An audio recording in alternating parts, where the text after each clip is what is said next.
Recording. Esther read my mind. We recording. We are.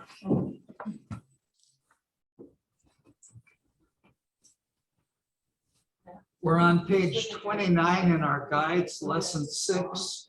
I called out here. We want to start in the Bible with Joshua chapter 10, verse 29. So if you would go to chapter 10, verse 29. We're kind of at a point here, finishing up in the writings of Joshua here, the southern campaign and what has taken place, summarized now with these words that come before us, starting at verse 29, chapter 10.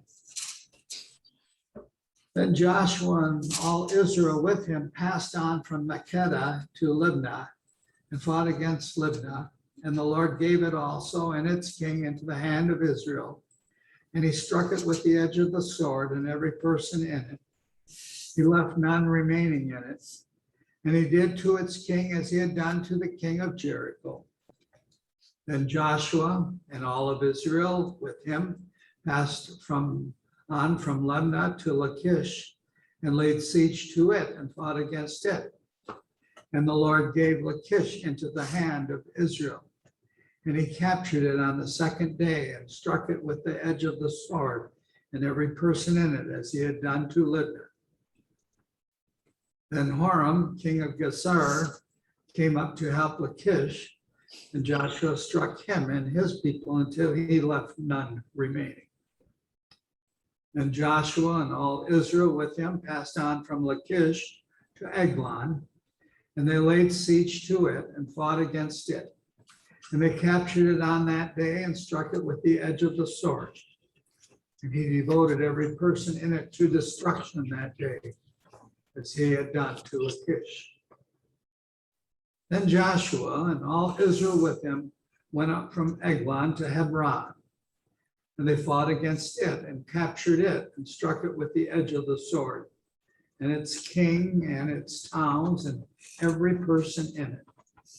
He left none remaining as he had done to Eglon and devoted it to destruction and every person in it.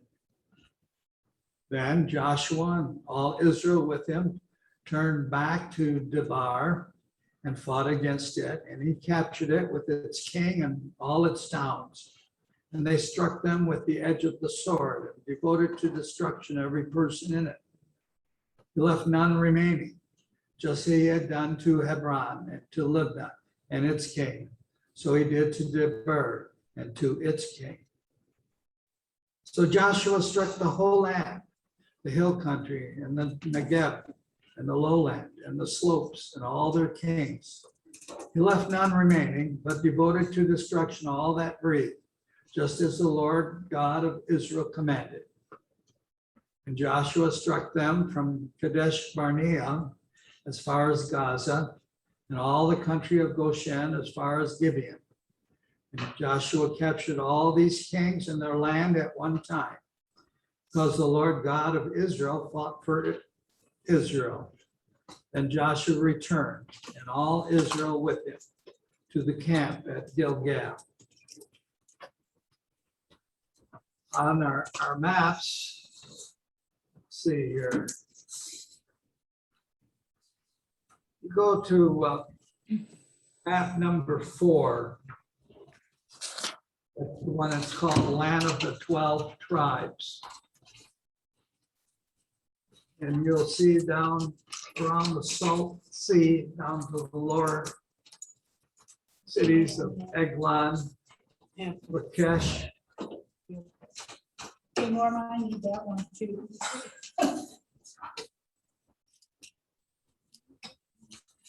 It's the black and white.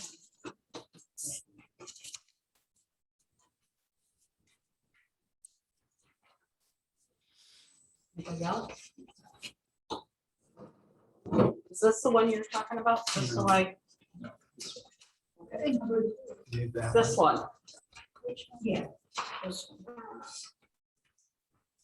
That's number 4. Do you have this one? I have 1 through 3. I have one. I have 1 through 3. Yeah. Actually, this was the first one we got. That one, okay. The very That first one is we a got. new one here. We're very confused. You have You call that too? Yeah, make copies for everyone on that one. Okay. We had a number 2.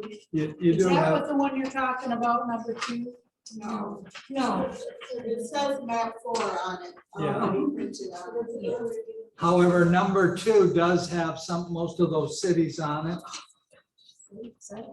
If you look at them, you'll see down again, just west of the Dead Sea, the city of Debar, Lachish, Ekron, those whole areas there that was in that pursuit. It's on this map. And it's on that map too, yes. Yeah. Okay, Those are the color. just kind of, I want to give you just kind of an idea of the total scope of the area. And that basically is the southern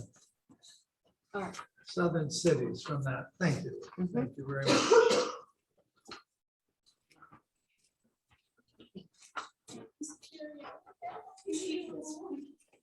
This one that I'm handing out now, or that's Carrie's handing out now, this particular map has basically the whole area of the Canaanite former dynasty, if you will, from that standpoint. At its lower end, you see the Salt Sea. You'll see on the north side of the Salt Sea, Jerusalem, Bethlehem. Okay, these are some of the towns. Then you have all of the cities of Lachish and Eglon down there. Beersheba down south of that. Then right above the Salt Sea, you have Jericho and Gilgal. See those there? And then to take you all the way up, if you do it straight up, past the Sea of Kinnereth, then up a little farther, way up there, you'll see Mount Hermon.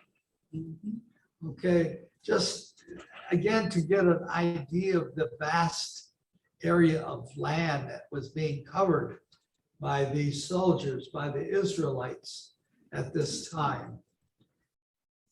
And how God gave all of that over to the Israelites. Was it because God wanted to rid the evil from that area? Is that why he's doing all this? Well, he did this because he promised to Abraham this land of honey and wealth and all of this. This was a promise to Abraham that he would get that and to his families. So he's doing it from that standpoint, but he is also doing it to show his hate of evil. And so there is destruction. And if you noticed in the reading that a number of the verses says, and God gave to the Israelites the victory. We don't look at it sometimes that way, but God, you see, in terms of victory, gives us victories. And sometimes, it's war. It's literally a war that we win the battle through our God. And that's how he works in our lives as he worked in the Israelites. I mean, so those soldiers were just moving from town to town and killing, it had to wrap up their minds, but yet God gave them the victory. They did not do this on their own. And so many times when we think we've got a victory, we come out and we end up saying, wow, didn't I do good? Wow, I succeeded. Well, the Lord works through all of that from that standpoint. He gives the victories. And I think that's so very evident as we read these particular chapters. God's involvement in every aspect of our lives.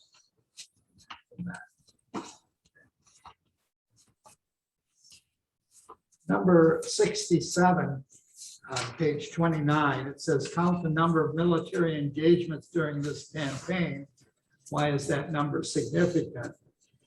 Well, basically that number, without going back and reading all of that, I'm going to just let you know that that number of campaigns was 7. Is that the number of completion? That's the number of completion, exactly. That's again, now Joshua, probably there was other cities that were involved, but this is recorded in this way to say this southern campaign has been completed to the extent that needed to be done. That has all been taken over. So here again, we see the completion of this conquest of the South. Going on to the next page, 30.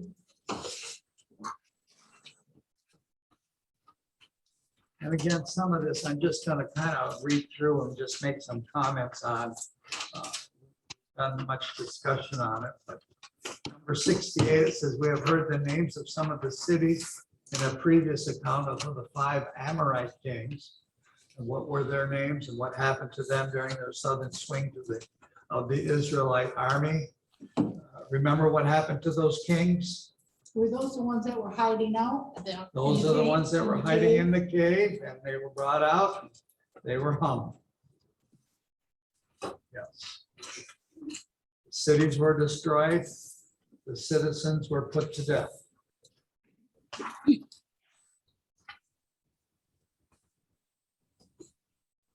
Number 69, 700 years after its conquest, the city of Lachish would cause trouble during the Assyrian conquest. It was also the last city to fall during a campaign waged by Nebuchadnezzar of Babylon in 587 BC. How did the Israelites besiege this city? According to Joshua 10, verse 32.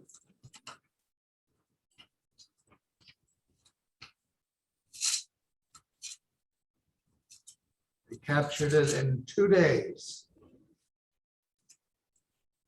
And by whose hand were the Israelites victorious? The Lord. The Lord. You see verse 32. And the Lord gave Lachish into the hand of Israel.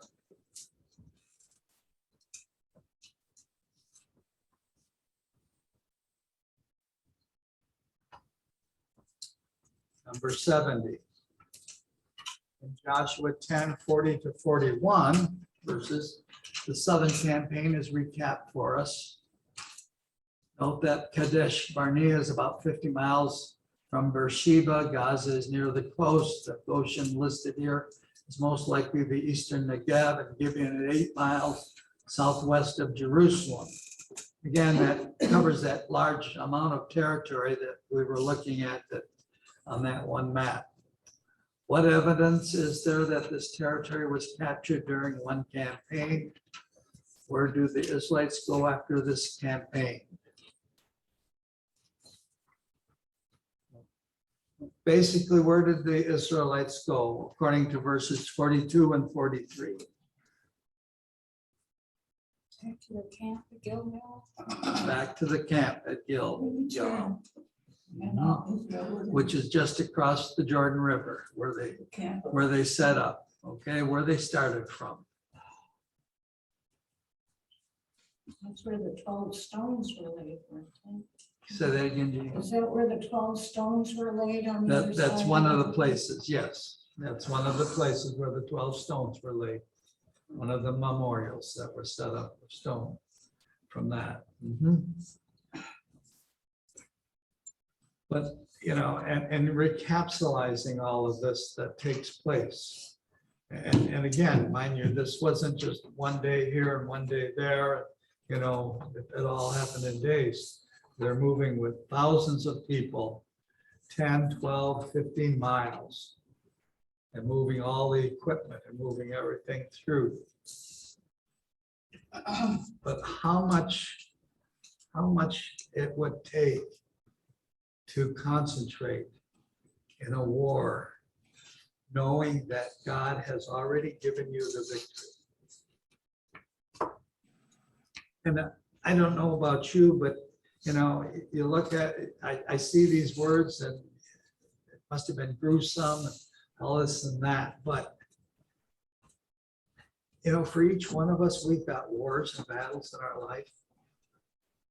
We've all had them and will have them. And we get upset, we get mixed up, and yet, as God did with the Israelites, God does with you and I. He gives us the victory. And we need to be patient and understanding and walk with Him. Walk with Him. Don't let Satan get in the way, and don't let Satan get you beat up and knocked down and all of that. And it's not easy. Don't get me wrong. It is not easy. But it is the victory. And above everything else, the war is here on this earth. The war against Satan. And the final victory is where? In heaven. Yeah. And that's what's the important one. That's where we go back to. But what is the terrible loss of leaders that somehow we're not getting it? I mean, the wars that we fight are not really thought of as a war from God. I know, we don't think about it from that standpoint, do we? No, it's terrible for a young man to have to go and shoot other people when he's not sure why. Yeah. Sorry. But those wars take place, and there's loss of life, and there is all of those things that happen. So we need to be set and knowing that we do have the victory in Christ. That's the campaign that we are on. It's not a campaign just to win a war here. Because, we can go through the whole story and bypass all of this and say, what happened after the Israelites got all of this land? What happened when God showed them all of the victories? They turned their back on God. They turned their back on God. They became evil just like the people they had destroyed. God said, I'm tired with you. So where did He send them? In exile. You want to go live with those? Oh, see, the war is always there. So here's Jerusalem. We're seeing all of the victories, blessing them, saving them, giving them all this land and everything else. Oh, it's all ours and all of that. What do? They turn their back on God later on in their lives. Immediately. And that sometimes is the aspect of the real war that we face too, because we turn our back. Yeah, people do it all the time. I've been guilty of it. Yeah, we do. Not totally turning away, but not Questioning Him. totally engaging in it like I should be. Yeah. That's one of my main prayers up at the altar, is to keep me from ever swinging away again. Keep us focused. Keep I us wonder- focused on where the victory is. Is it Satan And all or of this is it other Jesus? stuff will pass. We'll get through it. We don't know what the turnout will be. But It was real easy to just sit on the couch on Sunday mornings and be rude. How do you really But I know feel so good after I come. So Yeah. I keep reminding myself. that the word is from God and not from Satan? I mean, if you think about the question in your mind, who's speaking to me? discerning, I worry about He's speaking to me. Well, and that's what we have to be praying for as well. Marlene, is that discerning of who is speaking to us. Is it Satan speaking to us or is God speaking to us? And that's why we have his word. That's why we need to go to that source and make that difference. But it is hard to do. Yes. With that, let's go on to chapter 11, the Northern Campaign. Take a look at chapter 11 of Joshua. This is the conquest in the northern Canaanite area. That's the whole upper region. And again, if you go to that number 4, the one that was just passed out, Terry passed out to us there. They're at Gilgal. They're going to be traveling all the way up north, almost as far as Mount Hermon, okay? And if you look down below Mount Hermon, you have Ijon, Dan, Kadesh, Hazor. Okay, that's their next stop. So you can see the difference between where they had to travel for this next one, okay? And again, that did not just happen overnight. Joshua chapter 11. When Jabin, king of Hazor, heard of this, he sent to Jobad, king of Bandan, and to the king of Shimron, and to the king of Ashdod, and to the kings who were in the northern hill country, in the Arabah south of Shinarath, and in the lowland, and in the Naphrador on the west, to the Canaanites in the east and the west, the Amorites, the Hittites, the Perizzites, and the Jebusites in the hill country, and the Hivites under Hermon in the land of Mizpah. And they came out with all their troops, a great horde in number, like the sand that is on the seashore, with very many horses and chariots. And all these kings joined their forces and came and encamped together at the waters of Merom to fight against Israel. Now, if you take a look at your map again at Hazor, you see just below Hazor, Merom, right, by the name Naphtali. Okay, so that's where that battle is going to take place. And the Lord, verse 6, and the Lord said to Joshua, do not be afraid of them, for tomorrow at this time I will give over all of them slain to Israel. Okay, here again, if you're one of those fighters of Israel, you're Israelites, and you're facing this horde of kings and foe against you, you're looking at it and say, there's no way, Lord, there's no way. See, that's Satan. But they didn't do that. They trusted God. God said to Joshua, here again, we see these words that remind us that the Lord and Joshua are in communication, which is the same way that we need to be, especially when we're feeling battles. Joshua, the Lord said to Joshua, do not be afraid of them, for tomorrow at this time I will give over all of them slain to Israel. You shall hamstring their horses and burn their chariots with fire. So Joshua and all his warriors came suddenly against them by the waters of Merom and fell upon them. And the Lord gave them into the hand of Israel, who struck them and chased them as far as Great Sidon, as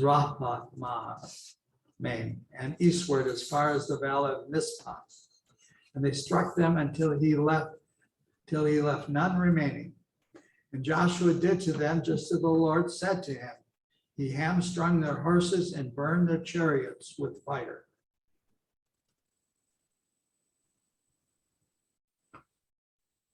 There's a new development in terms of that, another way of defeating, since these kings and these warriors that Israel was fighting, they had many chariots and horses. Very powerful. That's like having tanks that we know of today. Okay. And so, again, we would look at it in today's world that it probably would never be done. But the Lord instructed them to cut the hamstrings. That's the lower part of the leg. Cut part of it, which disabled the horse completely. Disabled the horse, yeah. Sour face over there. Sad. That's sad. Sure, sure. They should have just killed the horse, not disabled it. No.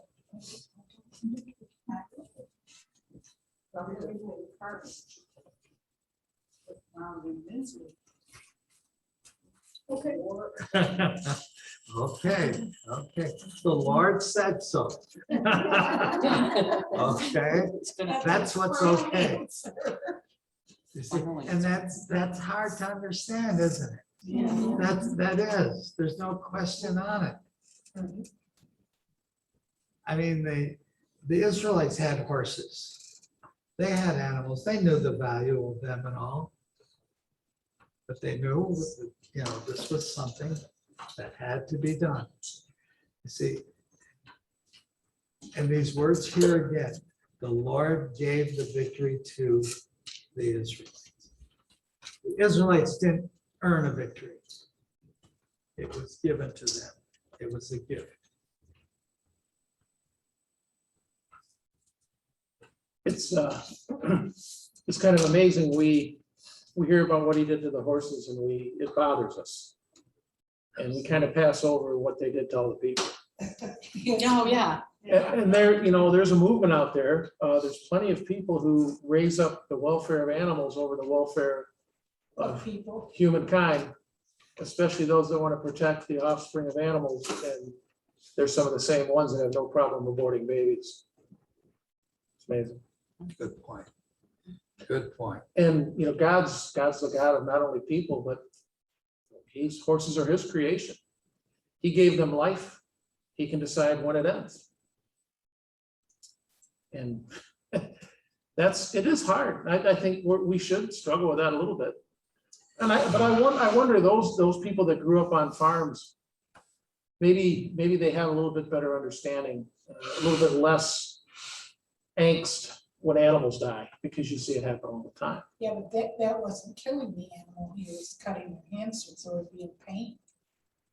I think- The carnage, huh? It wouldn't be even scared, the animal. No, I know, but they'd also be in pain.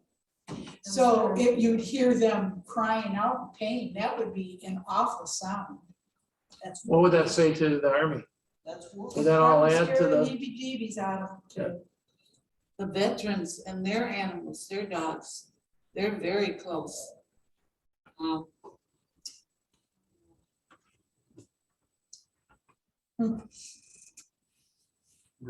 This was a part of the war strategy of, as in looking into history at that time, this was a war strategy that was used and was a common type of a thing. So it wasn't, to us, it would not anywhere be common at all, would seem, but it was a common type way of battling. Disable the horses, Of course, which it would disabled. probably be easier to disable the horse by doing that than it would be to kill it, because it's not like we had guns. They were doing it with the sword. Yes, it's true. There's just things, Couldn't they have just cut through the harnesses and scared them off, but it wasn't gonna go. And then there's the old quote, war is hell. Yeah. And what's the cause of war? Human. What about humans? The devil. Sin. Sin. Well, it's Sin. sin. In us. In their case, they refuse to worship the Lord. But I think there's an underground root that's trying to spring up, whereas we're trying to get back to God and his readings or whatever, rather than some other people. I see that happening in my own life.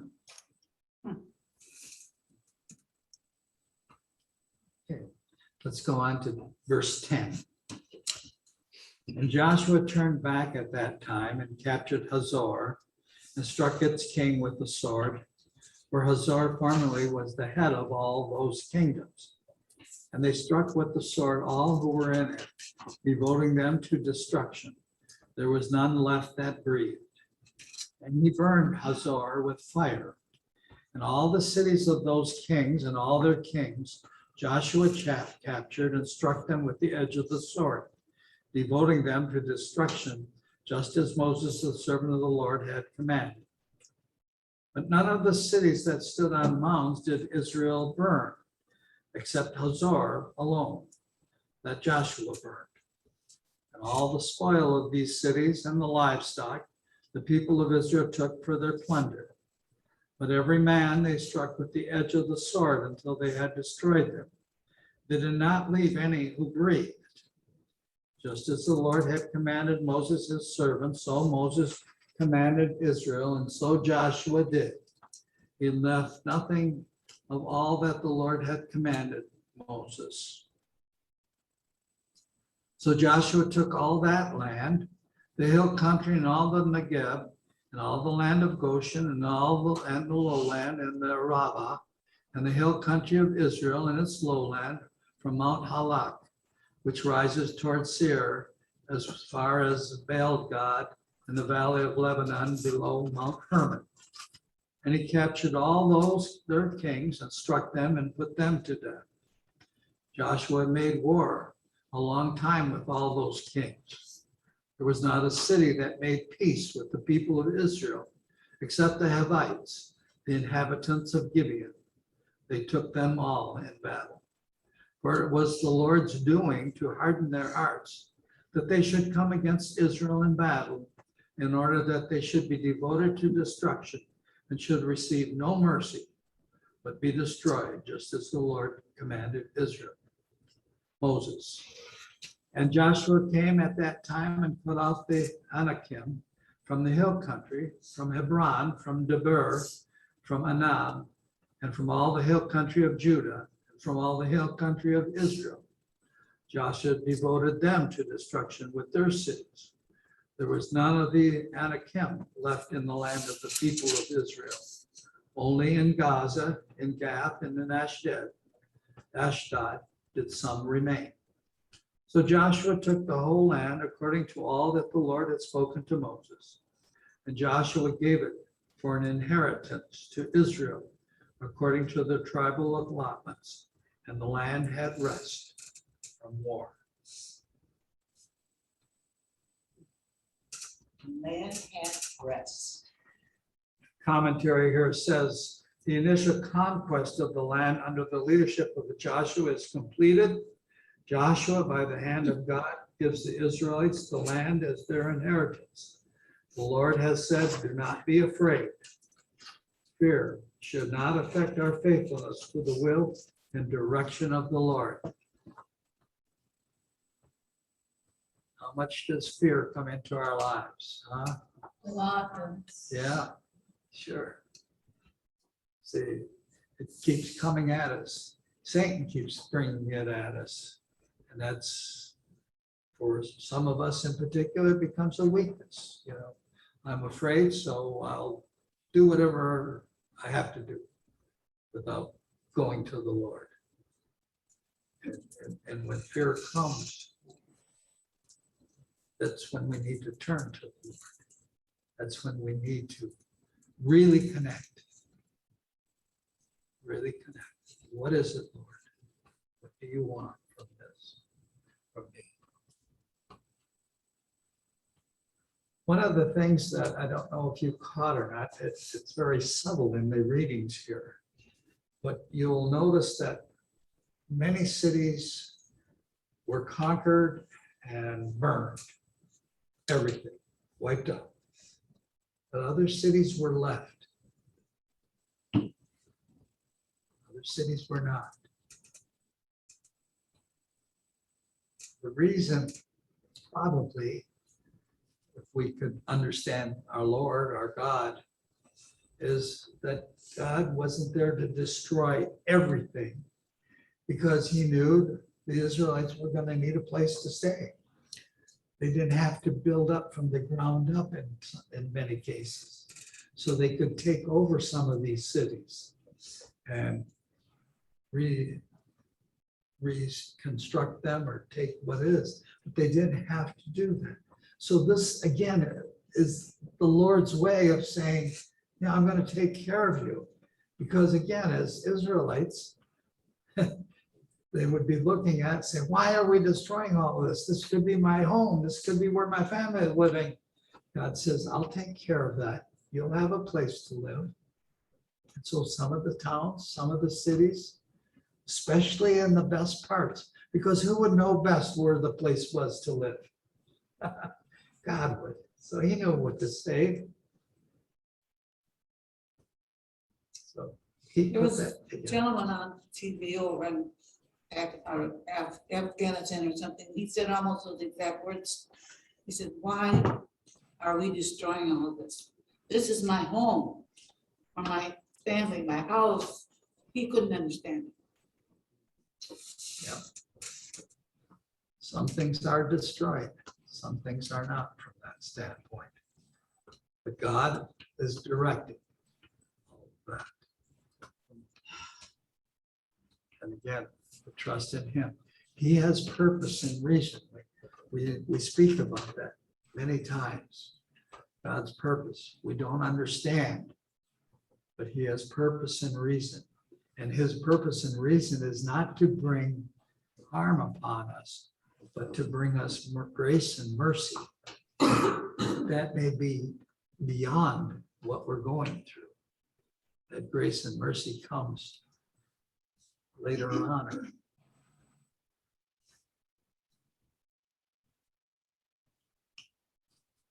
Any other comments or questions in terms of that particular section? Just again, going to page 30. Who is the instigator of the Northern Alliance? Jabin is the king of Hazor. He's the one that's putting this group together. Why does he form that alliance? He felt he could defeat the Israelites because there would be so many of them. Well, a number of things. First of all, he knew how they had won everything else. He knew that they had been in battle, I think we said, for at least 7 years. The Israelites are in battle. Our minds would say they got to be weary, they got to be tired, they got to be, don't want to go battle anymore. And so as the king, he says, this is the time to hit them because they got to be low, they got to be tired out. We can conquer them. We join together. Not realizing that who they were really fighting is the Lord Almighty. And that sometimes is, again, where we come into play.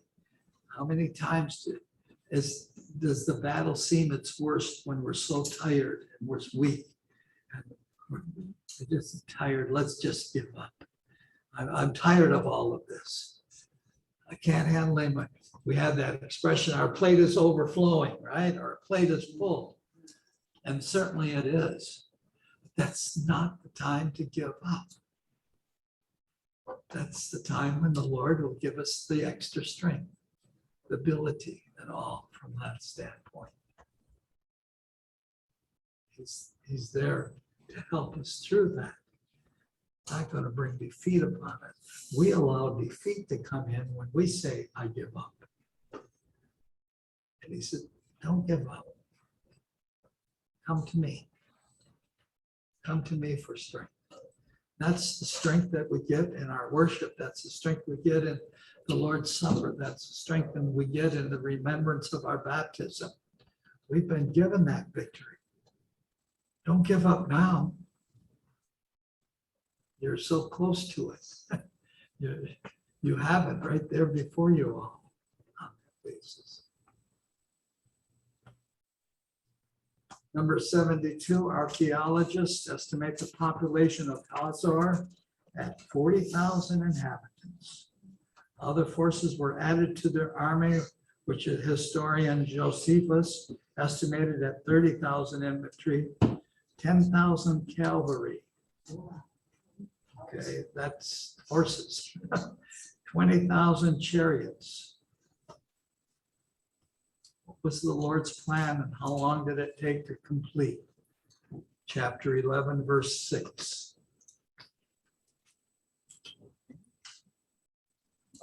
Tomorrow, all this time. Yes. Will I deliver them up? Yes. Wow. Okay. The impossible. With God, could be helping.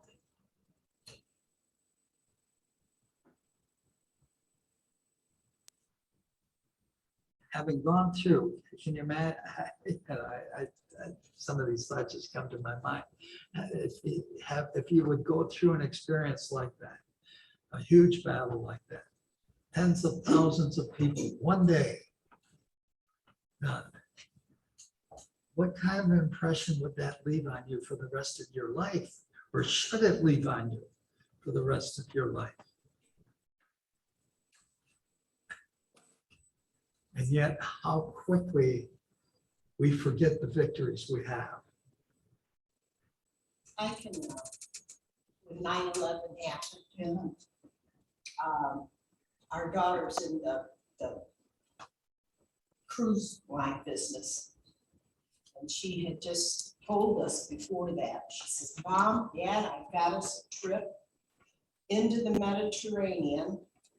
And, the three of us will go. And I was so excited, this would be the first time that we've been on a cruise ship. And she got us a good discount, so. But then 9/11 happened. And she said, well, our trip is still on.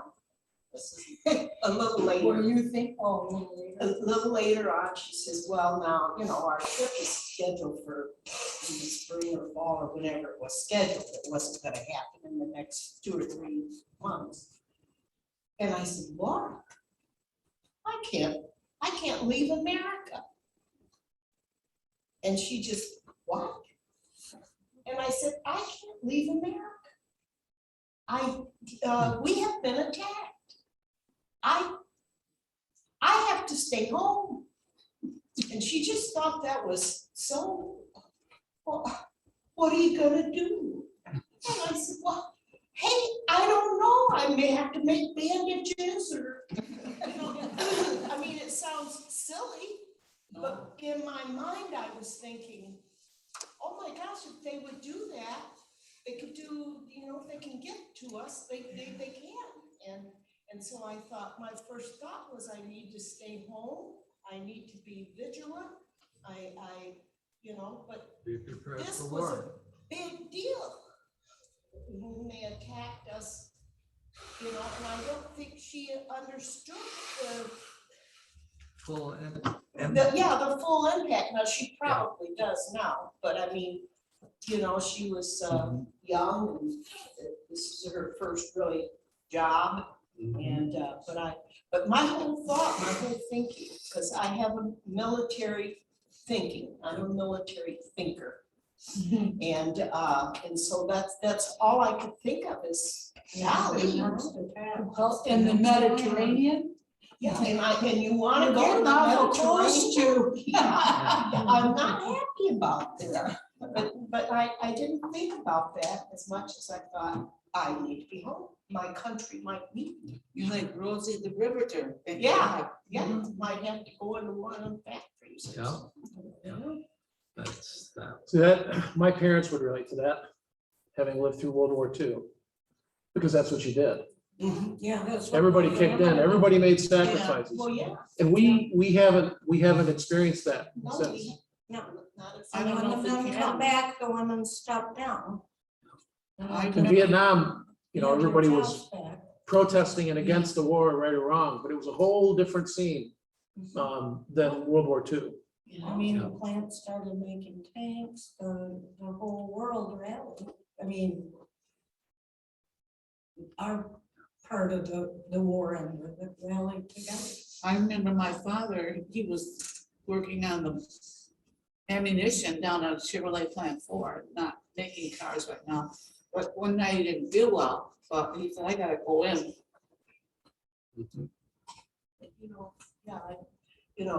Now my brother, I lost my brother in Vietnam, he was killed there. And our son, Lawrence, although he's not in infantry, he has been over into he's been at 2 different campaigns over in, I get those places so mixed up. Fallujah and all that, but he has been in 2 different war zones. Yeah.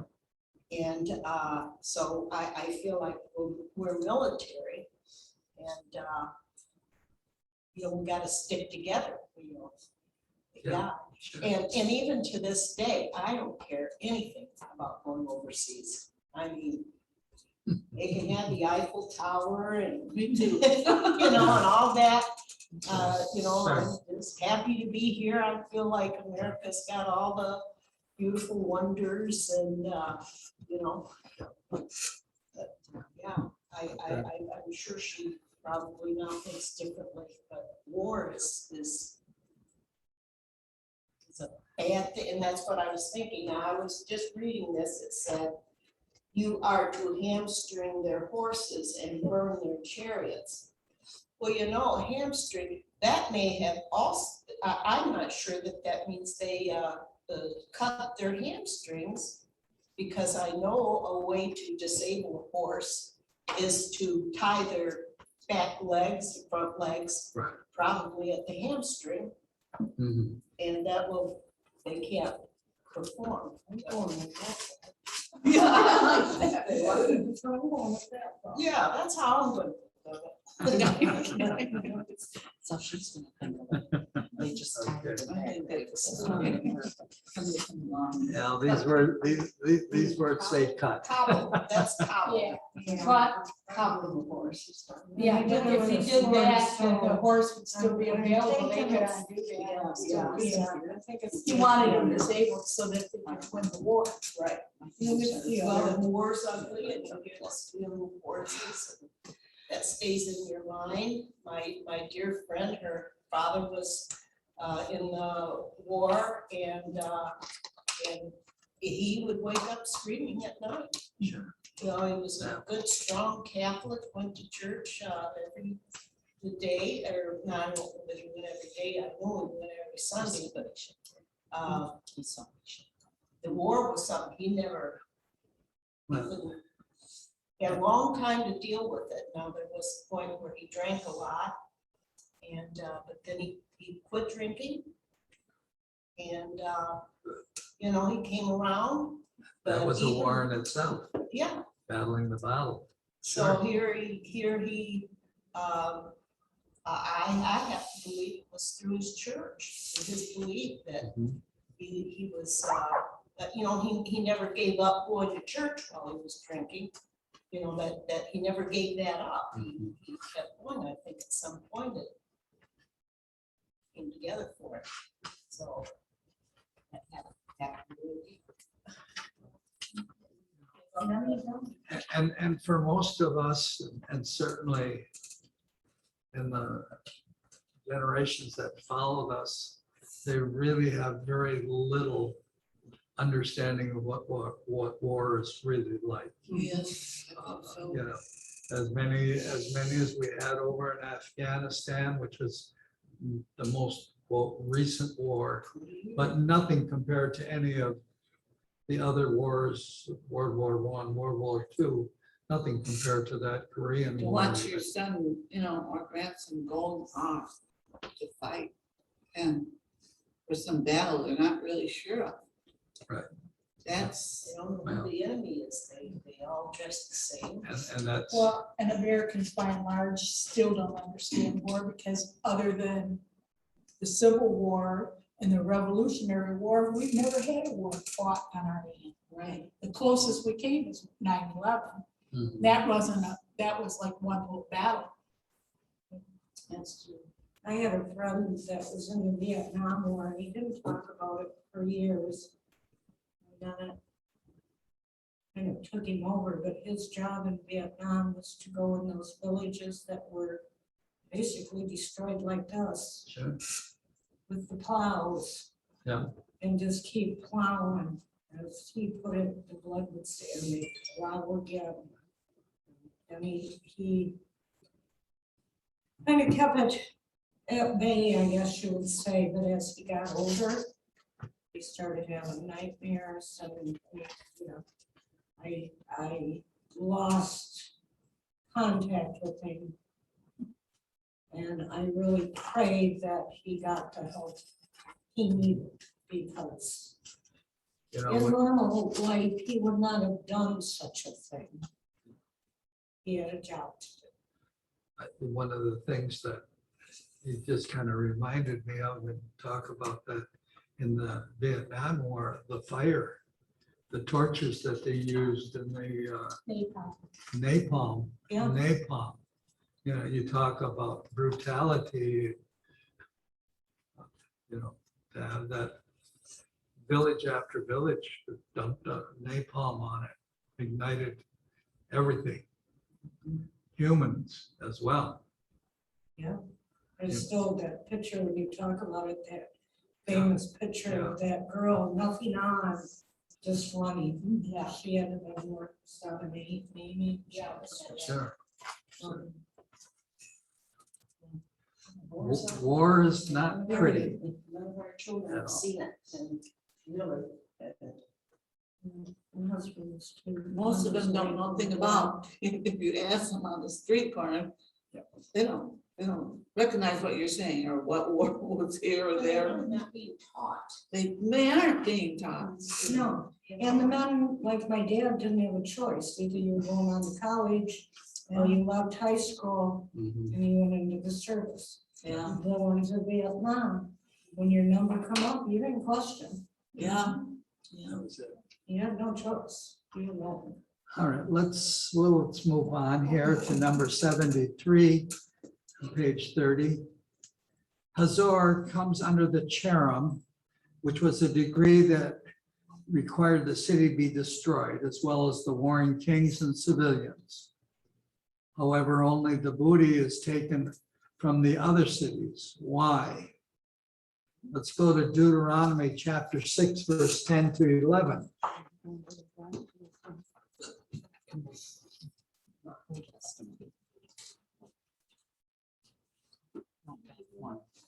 Deuteronomy chapter 6, verses 10 to 11.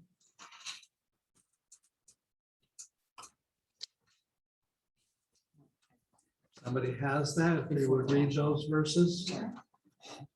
Chapter 6, verse 10 to 11. Genesis, Exodus. And when the Lord your God brings you into the land that he swore to your fathers, to Abraham, to Isaac, and to Jacob, to give you with great and good cities that you did not build, and houses full of all good things that you did not fill, and cisterns that you did not dig, and vineyards and olive trees that you did not plant, and when you eat and are full, Okay, so you see, the Lord did not do this to every place in every city and every situation, you see. He left that available because this would be the home for the Israelites. And so they had, plus they also, just as they were traveling and moving from war to war, they needed food, they needed supplies. They can't stop for 6 months and grow some vegetables and say, okay, we got some food, let's move on. The Lord provided.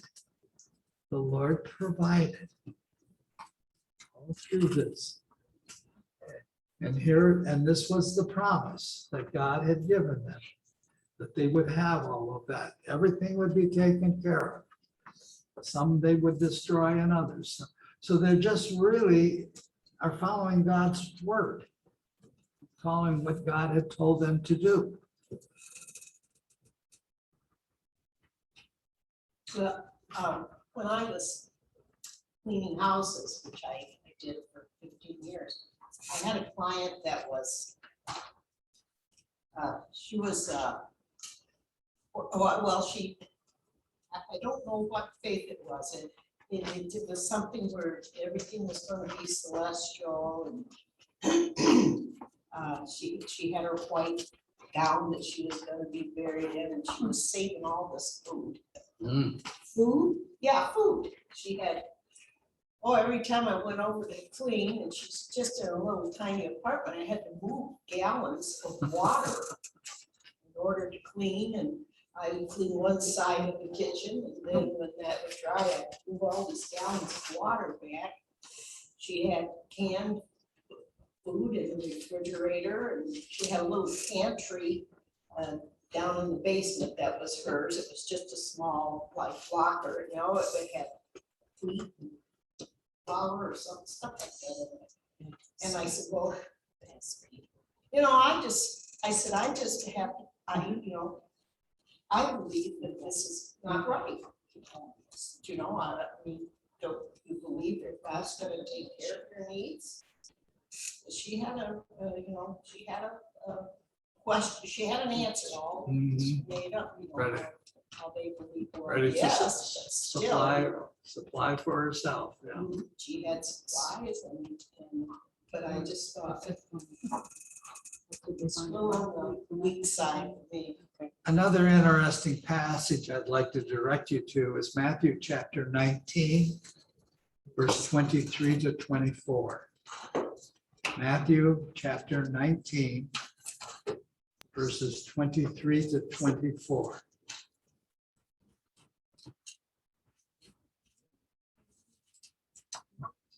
Verses 23 and 4. Someone have that, read that? And Jesus said to his disciples, truly I say to you, only with difficulty will a rich person enter the kingdom of heaven.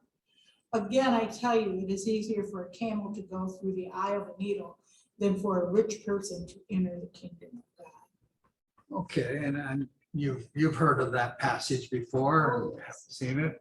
And of course, here again, we take a look at it and say, well, that's for the rich people.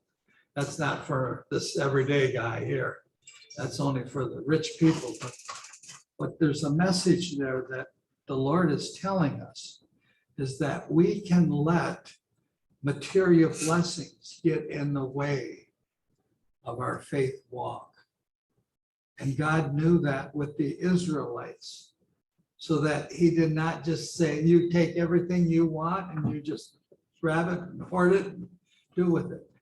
He kept a control on it because he knew, he knows the people, he knows us, that we can have material blessings that all of a sudden take more attention and take more of our time and everything else than that which is truly important, the spiritual.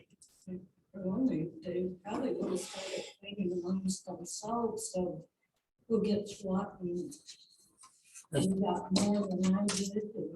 It's hard to say, but That is going on today in ways that I don't think people totally understand. And that is happening at funerals today.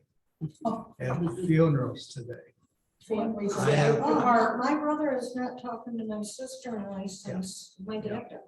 I have heard from funeral directors that they say they have not experienced in any time up until the last couple of years, where family members at the funeral do not show up.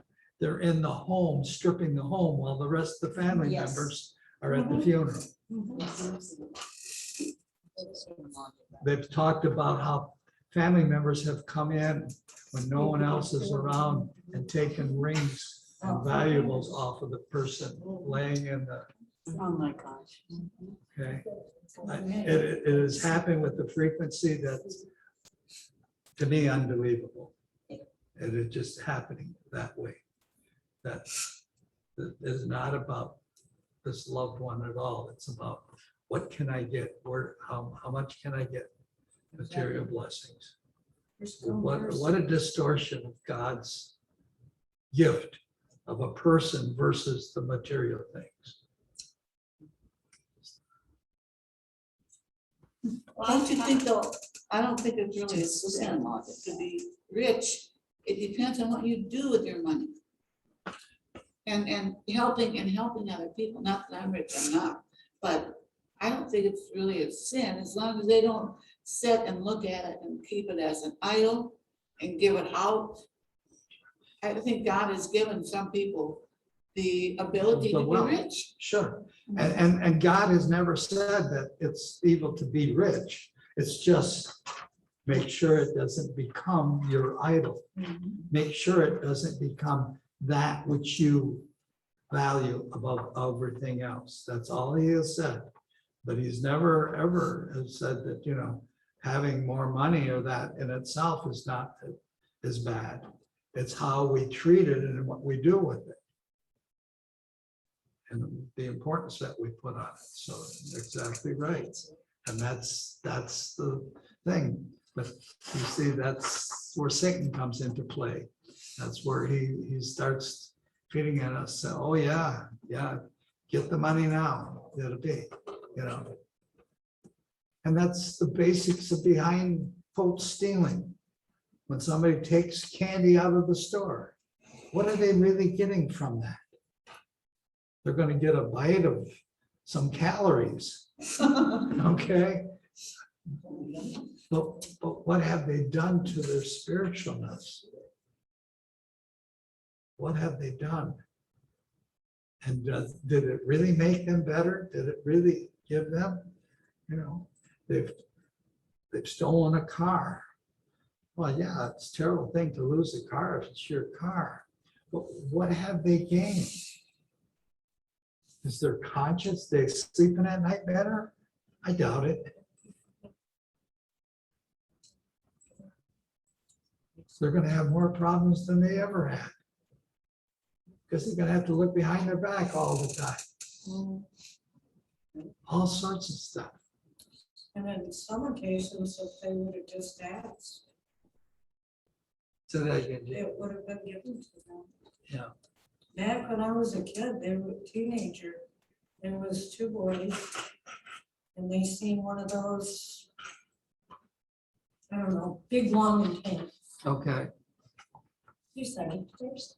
They were running through the neighborhood and hit a power wire. One was killed instantly, the other one lost an arm and a leg. And the guy even said, if I'd have known he wanted it, I'd have helped him get it home. And who knows why would these teenagers want? I don't know if it was the thrill of stealing or Yes. what, That's funny. but yeah, just like that, their life changed instantly and their families changed instantly. I can tell you what happened. My dad was the oldest of 11, and out of the 11, probably only 2 didn't really go to church, my dad being one of them. But when we all assembled, because this is in the South, this is in hill country, my grandma was very, very into the Bible, and she was a very good Christian woman. And she didn't believe in having a will. So now here we have 11 siblings. And they all came in from all over the country, all of them. And they said, well, we're leaving in the morning. And my dad said, no. He said, we can't leave in the morning. We have to all decide what we're going to do with mom's things.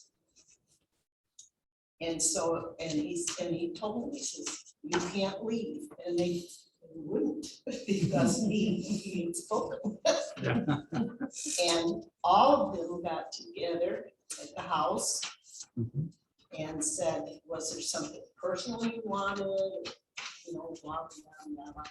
And it all came out that night that the people that have been more successful, they didn't want anything, and few that was living there around mom and was closer to her, you know, well, somebody wanted her salt and pepper Yeah, collection. which remembrance or was- something. was extensive, because like I said, they were all over and at one point, the world, was a lot of the military, so.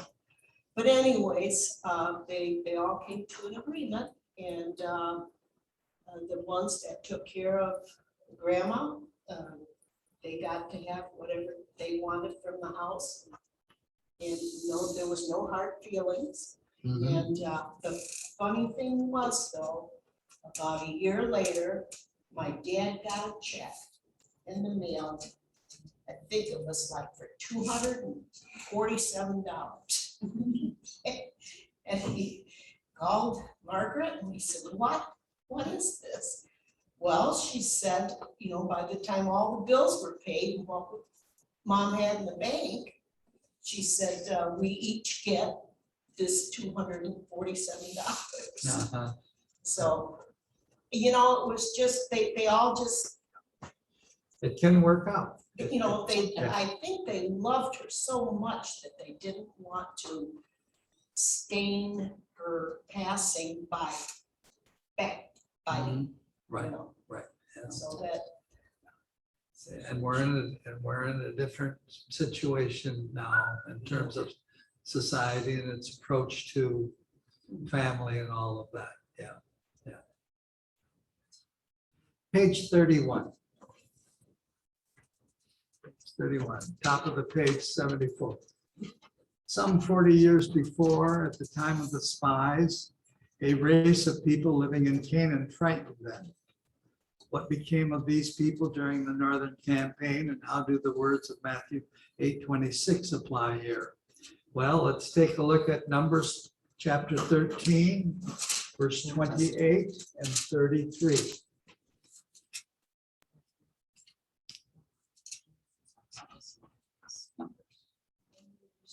Numbers chapter 13,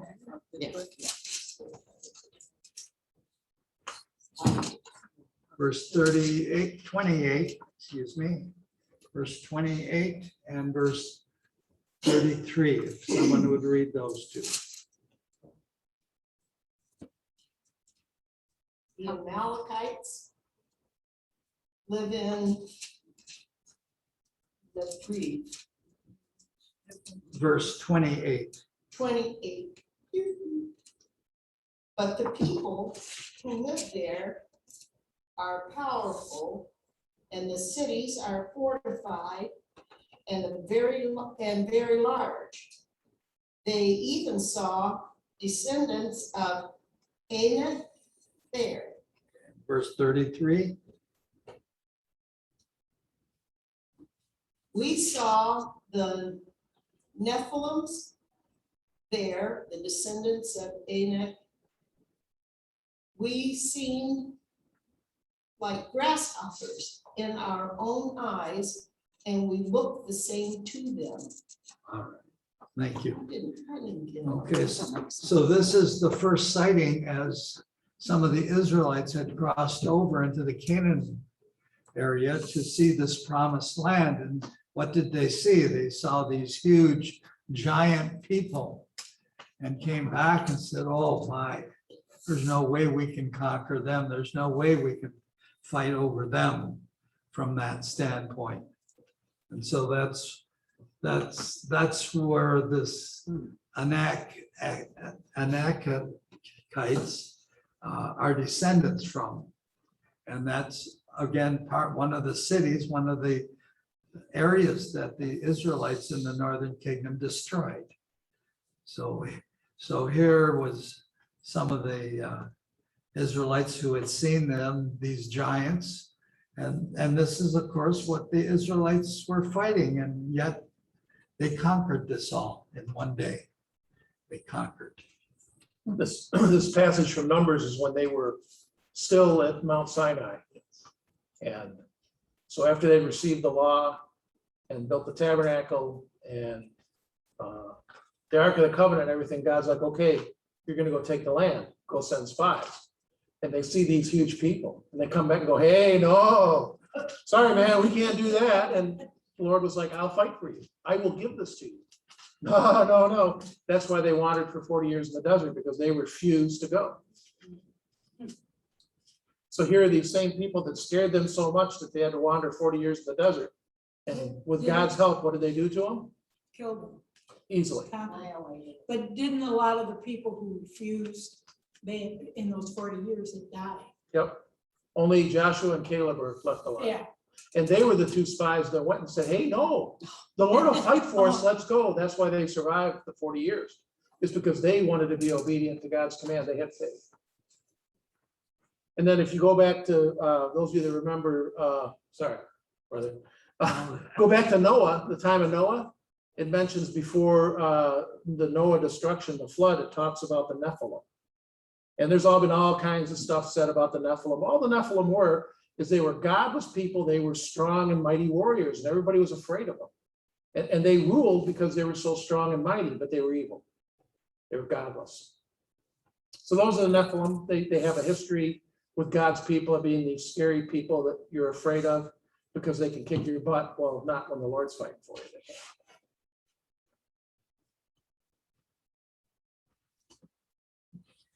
All right, let's go to Joshua chapter 12, verses 1 to 6. We'll end up with this reading and our study at this point here.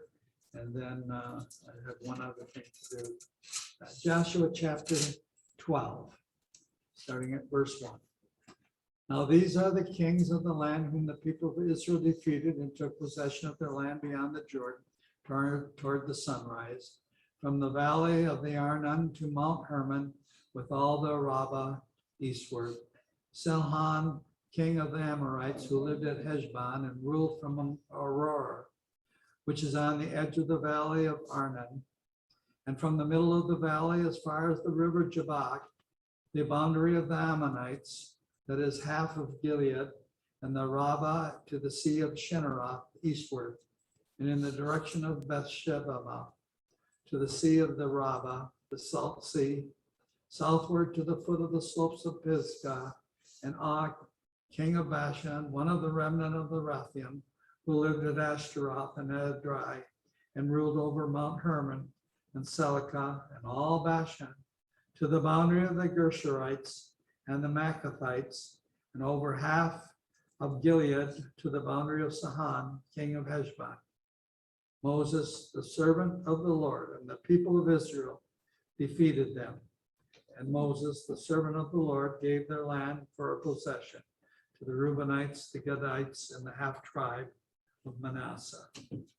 And again, we take a look at that, say, ugh, what's all this about? But it's just, again, giving a perspective on how much of the area and the land that the Israelites had to cover, and how they took possession of all of this, winning every battle. And each battle not coming consecutively, but day-long battles, 2-day battles, very quick, very efficient. Went on from there. We've got a map there that's sitting up on the screen and all, one that we have that outlines that whole area there. As a side note, as we'll get into it, this is all of the area that Jesus' ministry came under. Okay. And again, the reason that we're taking a look at Joshua is that it points us to Jesus, who is the real high priest, who is the leader of all of us. Because this became the background, this became the territory that Jesus did all of his ministry in, and all of the miracles and all of the things that happened. So God had a plan. So it's not just a territory. The Israelites were given this land. They even failed at it. They were put into exile. But then there was somebody better than Joshua who came to Jerusalem, to Bethlehem, the King of Kings. And that's his rule. So this is all pointing truly to Jesus and the plan that God had put in order to take this all over. And one final thing I'd like to bring as we close out our study on this is have you turn to Matthew chapter 8, verse 26. And he said unto them, why are ye fearful, O ye of little faith? Then he arose and rebuked the winds and the sea, and there was a great calm. Okay, thank you. Thank you. And perhaps to me, those are the words that should help us and guide us as we leave. That no matter what the storm is that we're facing, why are you faithful? Are you fearful? Why are you fearful? Don't be afraid. You've got the King of Kings on your side.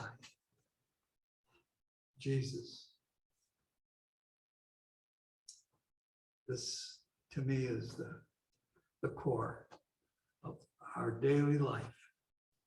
There is nothing to fear. Death itself, it's a doorway to heaven. It's the victory that we've been waiting for and looking for. Do not have to be fearful. God knows, and he's guiding and he's directing us in every way.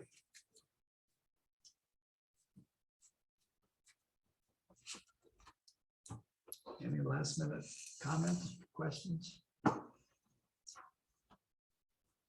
have one in there, if I understood right. When they left Gilgal, moved their way up and destroyed all these.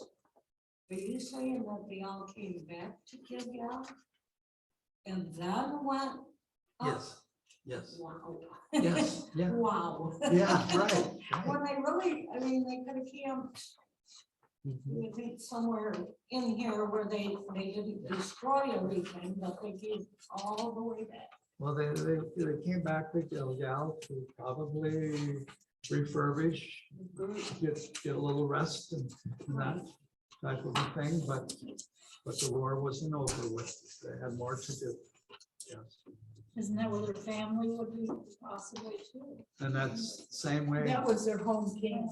Yeah. Right. I understand, but if knowing they were going further, they took them over. Well, they They took a leave of of absence for a Well, we're while. gonna stay here and live off Yeah. of what we didn't destroy. Yeah. No, Right, right. or I'll Yeah. wait for you Let's- here. Yeah, You right. know? Yeah, exactly. And that's, let's take care of this and let's build our homes in this section and then we'll move on to the next one and, Right. take a couple of years off or whatever. But yeah, no, the That wasn't Lord, the purpose. Lord had purpose, and we'll be going into some of that and particularly finding out how each tribe got their property, how that was measured out and all from that standpoint, and how that was divided up from that standpoint there. So, all right, next week we'll start on lesson 7. So those are that's a new folder. That's the new one that I brought out about last week.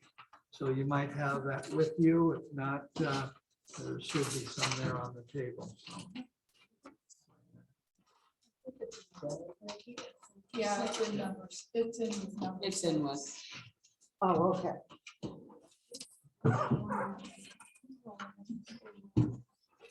What did those look like?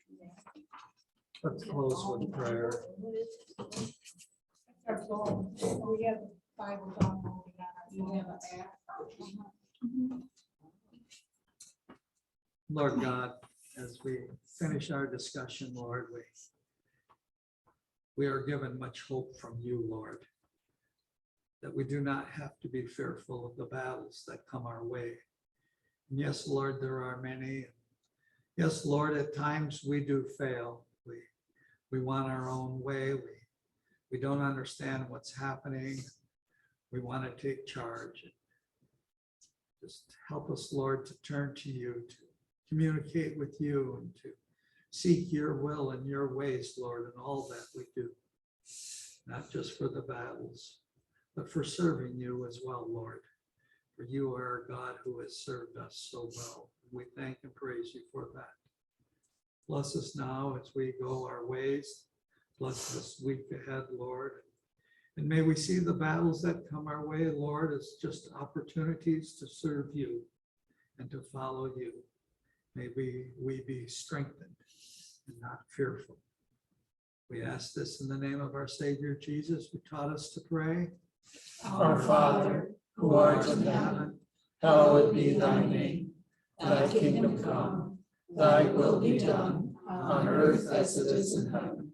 Give us this day our daily bread, and forgive us our trespasses, as we forgive those who trespass against us. And lead us not into temptation, but deliver us from evil. For thine is the kingdom, and the power, and the glory, forever and ever. Amen. Thank you for your sharing. Thank you.